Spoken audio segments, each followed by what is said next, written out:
this is rookie hazing, right? So I come here on my first show and I got to talk about this Warriors offseason or this disaster of an offseason that they've had right now. Wait, what? Disaster of an offseason for the Warriors? We're about to put this man into the Curry blender. But first, the agenda. Only 2.5 months remain until the new Golden State Warriors step out to compete for another championship. Yes, I said it, compete for another championship.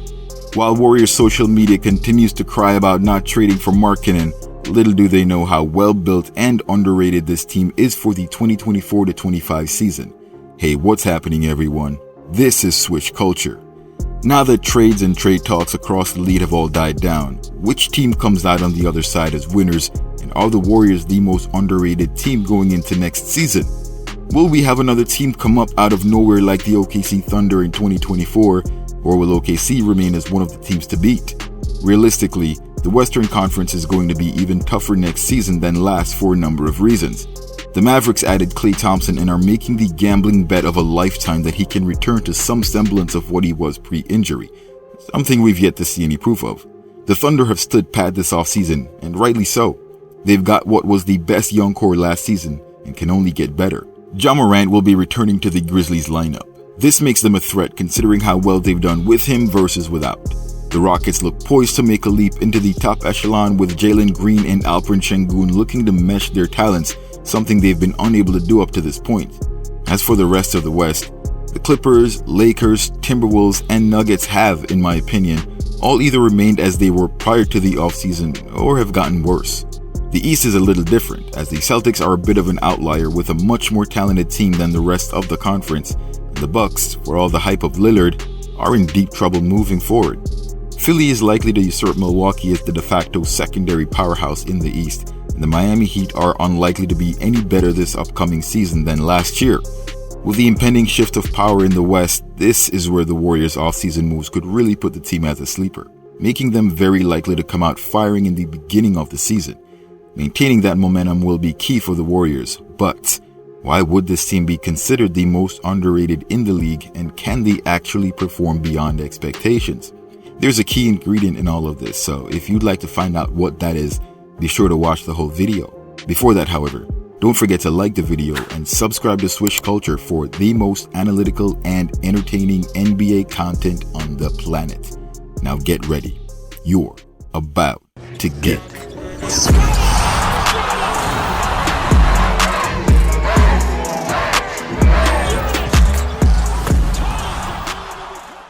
So everyone saw Stephen Curry reel in the Serbian team, who were up on Team USA by 13 points heading into the fourth quarter of the semifinals. After dropping 36 points on Jokic, clearly Steph Curry still has what it takes to remain a first option on the Warriors. Serbia has been one of the toughest teams to beat considering the talent level and their presence in the NBA, so this was no easy feat for the chef. So when you have a world-class athlete shining among other world-class athletes, this begs the question. Shouldn't the Warriors give Stephen Curry the best chance they can of winning a championship?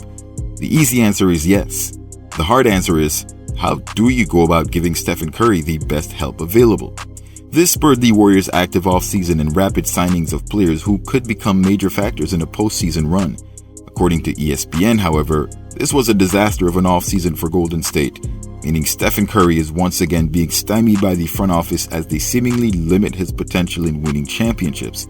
Is this true, however? Let's have a look at the facts. The first thing I'd like to mention is that sources are saying neither Stephen Curry nor Draymond Green wants to be final decision makers when it comes to the roster, understanding how tough of a decision it is and what the fallout could be amongst their teammates, although they do want to be consulted. Both players, however, are excited about the moves the Warriors have made so far this offseason, as long as the guys are competitive, so it seems social media is a lot more concerned about what the front office is doing than the players themselves. We do remember what happened to the last Warrior that caved into media pressure, right? So the stars are happy with the moves and are excited about the season. We could end it there and say the front office wins, but we're not done yet. How do these moves stack up against the competition? Let's start with the number one free agent target this offseason. That would be Paul George. The Warriors made their best attempt at getting Paul George. Or did they? That cash trade to get Quinton Post did somewhat cripple the front office and was the biggest reason they were unable to sign Paul George outright. Thing is, this was done intentionally as the front office was looking to reduce spending and had no intention of going over the cap.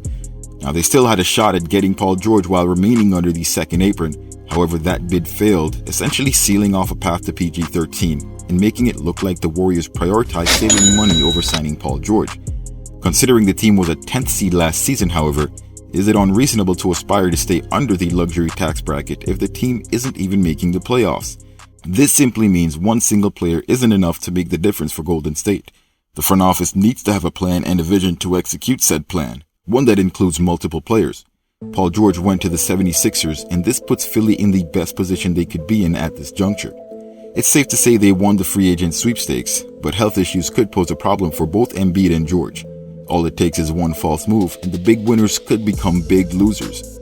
The 76ers did sign Caleb Martin and Andre Drummond, however they lost Batum, Melton, and Hield in the process. Nothing else moved the needle much for the Sixers, but they did shore up their bench with a number of veterans in Lowry, Oubre Jr., both who returned, and Reggie Jackson and Eric Gordon, both newly signed. This made them one of the most active teams this offseason. The second-ranked free agent this year behind Paul George was LeBron James, and considering he stayed with the Lakers, there's not much to think about with this. The Lakers were poorly positioned last season, finishing as a play-in team with the 7th seed. After re-signing an older LeBron and not making any other moves than signing his son, Bronny, it's difficult to take this team as a serious contender this upcoming season. The Lakers need a third star to play alongside James and Davis, or at least a major upgrade in their supporting cast. Neither were accomplished, as the next biggest signing was a 4-year deal to retain Max Christie. This, in my opinion, is one of the biggest disasters of the offseason. The next biggest disaster of the offseason? The Clippers losing out on Paul George because they didn't want to pay him an equal salary to Kawhi Leonard while re-signing Kawhi and James Harden with no plan on how to win this upcoming season. They struggled to make it to the second round with the big three of Harden, Leonard, and George. And now that George has left without replacement, what do the Clippers expect will happen next? Andrew Wiggins and Moses Moody sure would look good next to James Harden and Kawhi Leonard this upcoming season, wouldn't they? The team has regressed and have to be looking beyond 2025 at this point because they simply don't have enough to compete. While some teams, the Warriors even, can have an addition by subtraction, the loss of Paul George is something that will become very apparent for the Clippers once the new season starts. Now, the last big free agency movement we didn't really cover here is DeMar DeRozan signing with the Sacramento Kings. DeRozan is one of the most clutch scorers currently in the league, trailing only Stephen Curry last season. As one of the best closers, it's easy to see why the Kings moved on from Harrison Barnes. They did lose some depth in Davion Mitchell and Sasha Vezenkov. However, with Malik Monk, Trey Lyles, and Keon Ellis on the roster, the Kings retained their depth and have most definitely improved, and could see themselves getting a top 6 seed in the West. So what do the majority of these teams have in common? They've all either added or retained superstar players to maintain star pairings. The Warriors, however, took a different route. While they attempted to get available star players in Paul George and Larry Markkinen individually, the acquisition of Buddy Hield, DeAnthony Melton, and Kyle Anderson, as well as the departure of Klay Thompson, are solid moves that puts the Warriors in a better position than they were in last year. While they finished 10th, they still had a 46-36 record, one which would have had them safely in the playoff the prior season. We saw the improvement last season when Klay was taken out of the starting lineup or didn't play altogether. The Warriors won every single game Klay Thompson missed. Considering Klay had the second highest field goal attempts on the team, missing a player like that should really hurt. Since the team actually played better, it wasn't a matter of if, it was only a matter of when the Warriors moved on from the idea of what Klay Thompson should be. The new starting lineup will feature Stephen Curry, an improved Pods, an even more improved Kuminga, Draymond Green, and an improved TJD. If spacing is too much of an issue, we might see Wiggins or even Moody enter the lineup, as Steve Kerr made the decision to play Kuminga alongside Wiggins late last season, although it is possible that Moody gets shipped out before the season starts. If Wiggins is any better than he was last season, the Warriors are easily making the playoffs, and the improved play of Kuminga and Pods easily puts them in the top 5. So this is where we pivot to the key to this entire operation.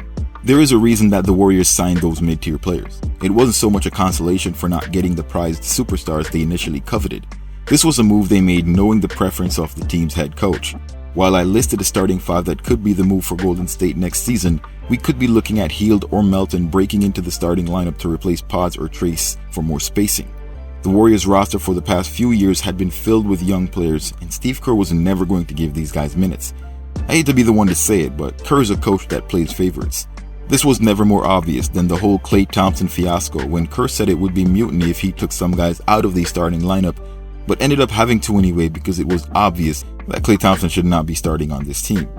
That being said, these mid-tier players are better than the young players, better than the veterans that have been getting all the minutes with enough talent to play in the starting lineup. Keep in mind that Slow-Mo could play the 5, and at the same time with enough selflessness to come off the bench and still play hard. All three of Hield, Melton, and Anderson know the potential they have with Golden State and are generally very competitive players. This makes the Warriors easily 10 deep, and without the obsession with putting up superhero numbers or catering to personal feelings, every player will have an opportunity to earn their spot in the starting lineup. If Steve Kerr can somehow manage to get these guys to compete together as a unit, the Warriors could come out in October with a devastating cocktail of hungry dogs alongside Stephen Curry to take the league by storm. While it's nice to have a big name to lean on, something tells me getting big name players isn't what it takes to win these days. There are very talented players throughout the league, and all it takes is the right management to get the right guys who are focused and can bring energy on a nightly basis. Can Steve Kerr do this while maintaining a team environment? I've heard he's a leader more than a coach, so my bet is that despite his flaws as a coach, this is a job that he just might be cut out for. Considering all the evidence and how well these offseason moves could potentially fit together for the Warriors without adding a superstar, does this make them the most underrated team in the league? No outright star power outside of Stephen Curry, but just an incredible fit between coach, players, and mindset. Post your thoughts in the comments below. Before that, however, don't forget to like the video, subscribe to the channel, and turn on all your notifications so you don't miss any of my latest uploads. Thanks for watching. Till next time, swish!